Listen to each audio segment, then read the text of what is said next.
Here we go, this 3 o'clock hour. Grayson Grundhoefer, Sic'Em365.com, and also 365 Sports Recruiting Analyst, Director for what we do, and also co-host of the Bearcast on Tuesdays, and then football analyst too, but also men's basketball. Grayson, thanks for your time.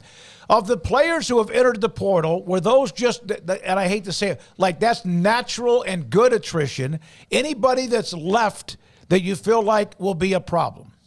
Or be a tough to replace, so to speak? Yeah, I think that any time that a player leaves a program who you had high hopes for, high expectations for, I think anytime that happens, you're obviously going to have this kind of mindset of, what if, or what could be, or what the future may hold for that specific player. And, I'm not going to lie, guys like Jordan Neighbors and Armani Winfield, they were guys that I felt like we're going to be really good players at Baylor, and I think that many people felt that way as well, based on their recruiting rankings. And things just didn't work out for one reason or another. But I would say this, losing guys who are third string on the depth chart for a team that just went 3-9 last year, and you get to open up those spots for an opportunity to find a guy who's going to come in and potentially play either start or be in the two deep.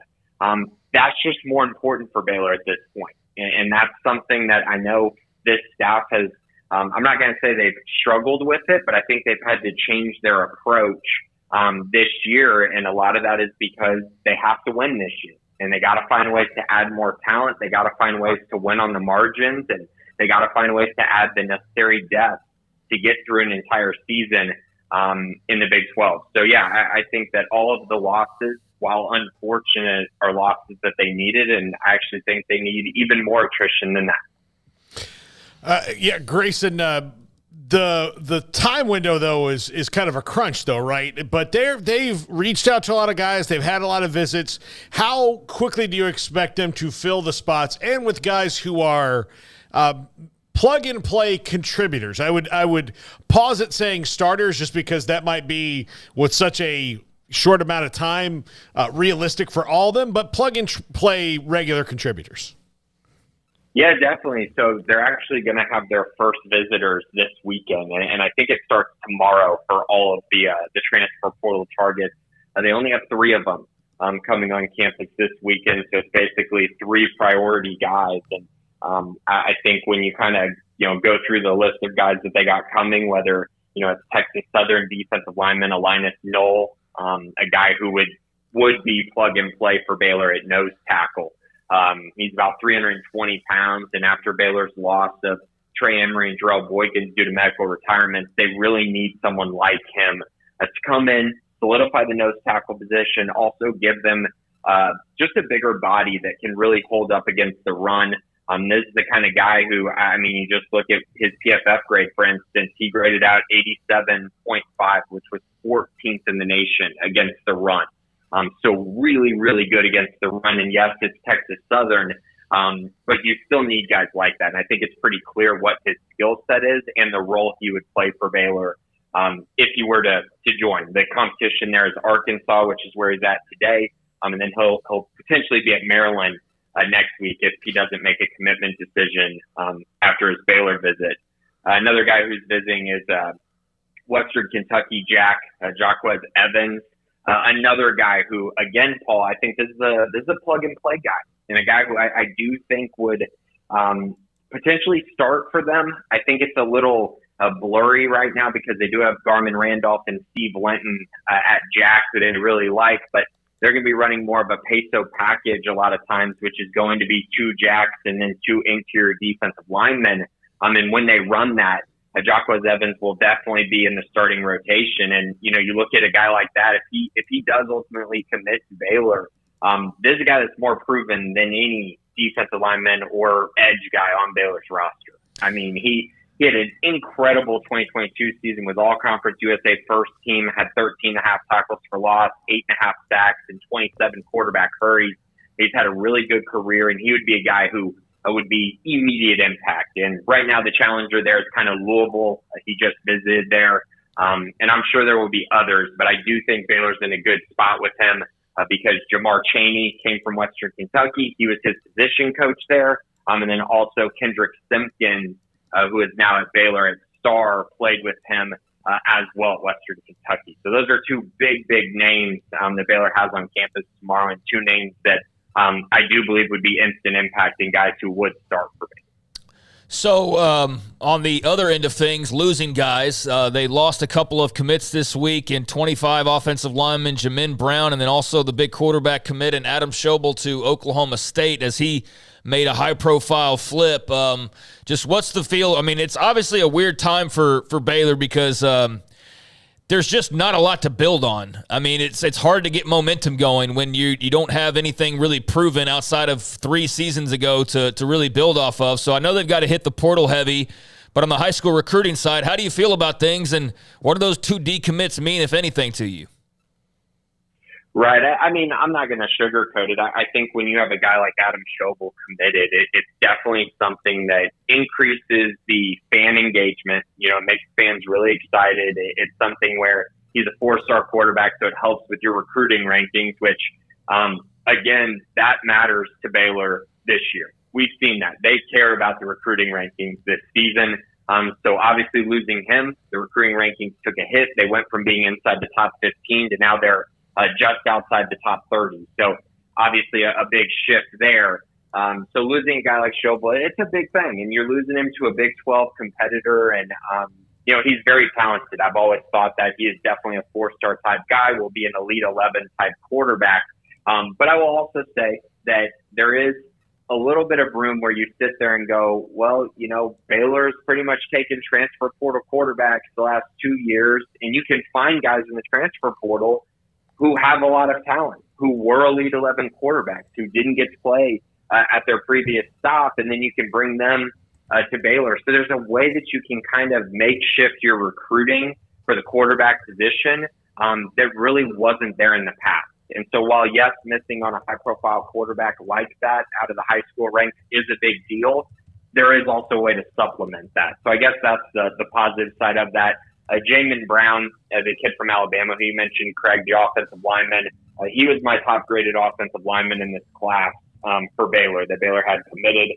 I think he's a 4-star type prospect as well. Very talented, very big, very athletic.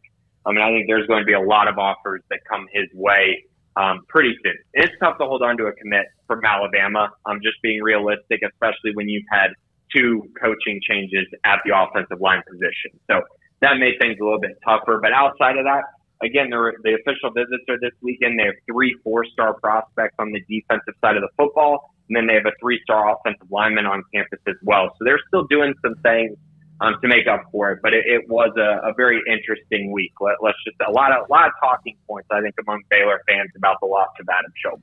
Yeah, and Grayson, reality is that Baylor's going to be able to get some, keep them, and sign them. And then you hope also play before they end up looking elsewhere. But this is like always been the case, is it not? Because they've had some stretches where they were able to get some high-level guys like Robbie Rhodes or K.D. Cannon or whoever else. But this is something that it's almost hard to, if you're a Baylor fan or someone like you that covers their recruiting, it's almost hard to get locked in once somebody commits, or am I wrong?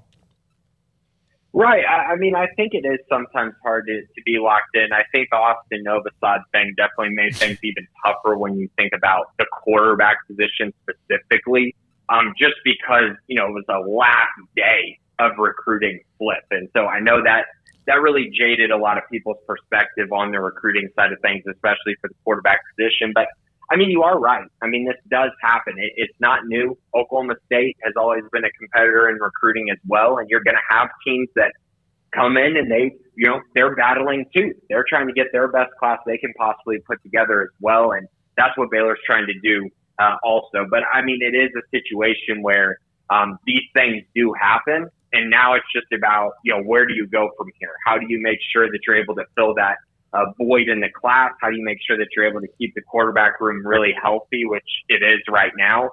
And then how are you able to increase that recruiting ranking? Because like I said, that is a big deal to the staff this year, unlike it really has been in a long time, I would say. I really think they care about the recruiting ranking for this 2025 class, and I think they're going to continue to really try to add some pieces to make sure that stays as high as it possibly can. Grayson, what would you say they absolutely have to do before the portal closes? Yeah, I think I think there's a few things that they absolutely have to address, and there's no way around this. They have to address the offensive line.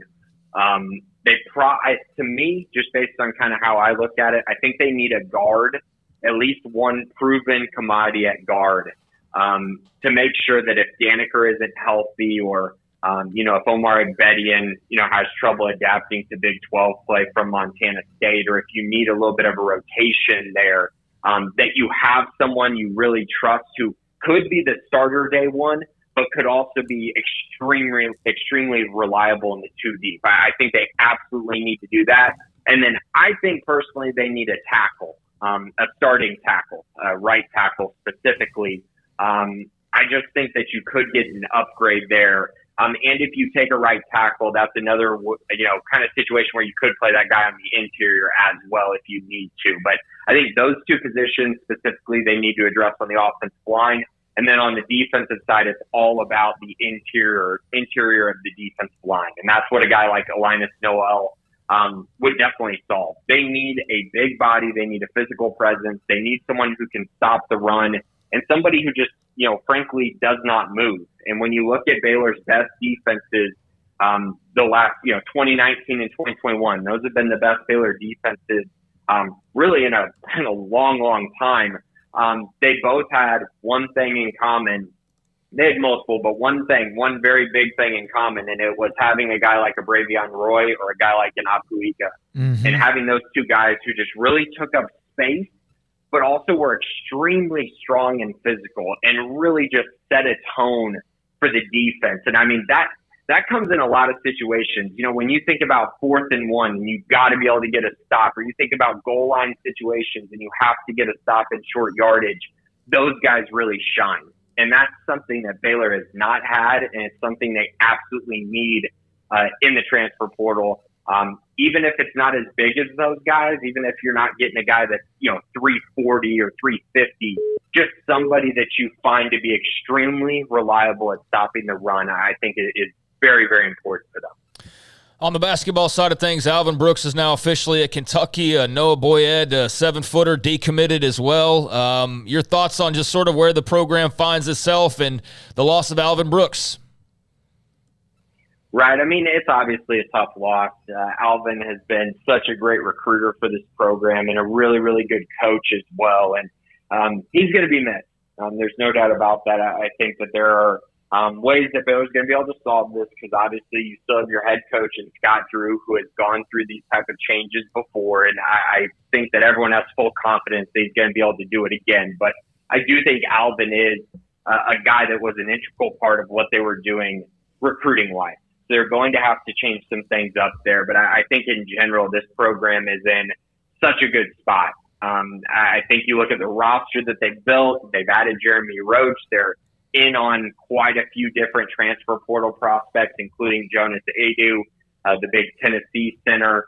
And they're probably looking for a wing as well. And they might be able to take another guard with Noah Boyed decommitting. So they're going to have some room here to potentially bring in some guys, bring in some more talent, and really try to load up this roster to see if they can't make a deeper run in the postseason next year. I think most of the early rankings are going to have them as a top 10 team, maybe even a top 5 team once they're done with their transfer portal recruiting. So I think they're in a pretty good spot. I will say, though, one thing to keep in mind if you're a men's basketball fan or Baylor men's basketball fan, the Big 12 is just going to be loaded again. And, Kansas has loaded up in the transfer portal. Iowa State's done a great job.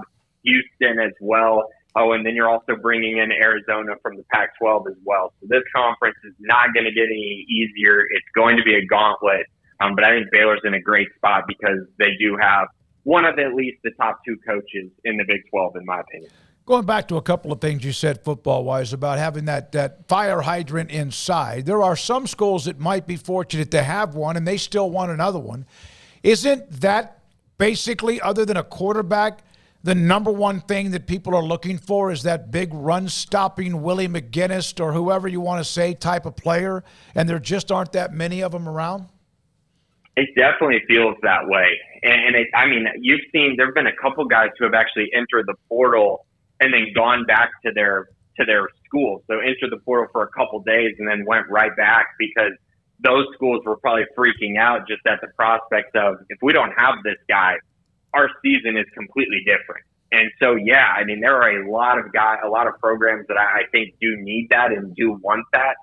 There are a few guys that enter that you can potentially see kind of fitting that role, but there aren't that many. And so you got to be very selective. You got to find guys that you're able to build a good relationship with who fit kind of the culture at Baylor and really find Baylor intriguing, and also getting those guys on one of the earlier visits. That's really important because a lot of these guys, those first two visits, they end up committing. So if you're able to kind of make that happen quickly, that's definitely ideal. But you're right. That is an area that I think every school in the country is desperately trying to fill, that area, as well as the offensive line, which we've talked about that Baylor is obviously on the look for as well. A&M has lost a couple of them in the portal. The Bryce Foster's one, and also had another one, I think, the next day. I think I saw a note where you said one of them, at least Baylor, has reached out to them.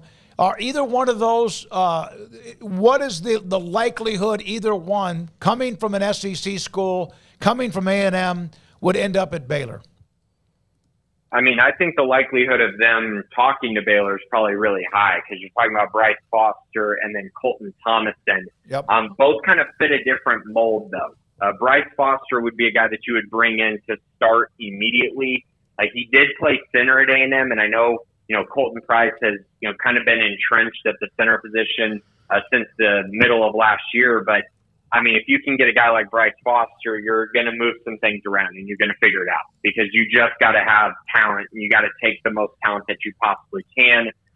Even if that means one of them moving, I think you would do that because Bryce Foster, in my eyes, would be a best available type prospect. Colton Thomasson, who's the other one that you mentioned, he was a 4-star prospect, but he's a younger prospect and a guy that I think if you brought him in, he'd be in the 2 deep. But I don't know if he would exactly kind of be guaranteed or, pinned into a starting role. So that would probably be one where it's more of you try to get him on campus, try to hope that talent really pans out. But I do think he's one where you might not feel exceptionally confident that you're getting a starter out of the transfer portal. And I do think Baylor needs at least 2 starters or 2 guys that you at least grade out to being starter quality, even if that means they're just in the top 8. And then hopefully they have room to bring in one more, a younger guy like a Colton Thomasson, because I do think that would fit kind of what they need as well, just trying to upgrade the talent in that group as a whole. Good luck dealing with all that. Grayson kept catching up with it and figuring it out because it does seem to be so fluid, maybe more now ever before, not just because of decommitments, the transfer portal, whatever else. Thank you very much, Grayson Grundhoefer, Sic'Em365.com and 365 Sports Recruiting Analyst and Football Analyst, too. All right, when we